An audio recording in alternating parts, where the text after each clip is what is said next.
Tin এর পূর্ণরূপ কি? Tax payer identification number. Tin এর পূর্ণরূপ ট্যাক্স পেয়ার আইডেন্টিফিকেশন নাম্বার।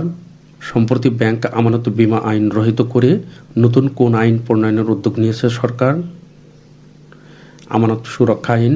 সম্প্রতি ব্যাংক আমানত বীমা আইন রহিত করে নতুন আমানত সুরক্ষা আইন প্রণয়নের উদ্যোগ নিয়েছে সরকার।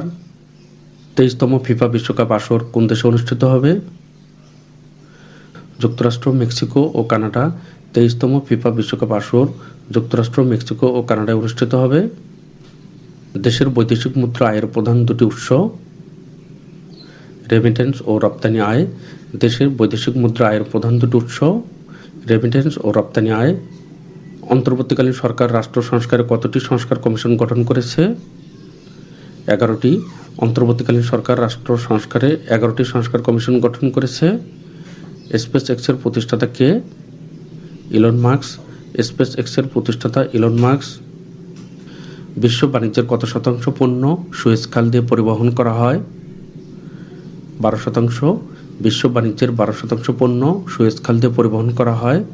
বিশ্বের প্রথম দেশ হিসেবে কৃত্রিম বুদ্ধিমত্তা ব্যবহার করে পত্রিকার এআই সংস্করণ প্রকাশ করেছে কোন দেশ? ইতালি।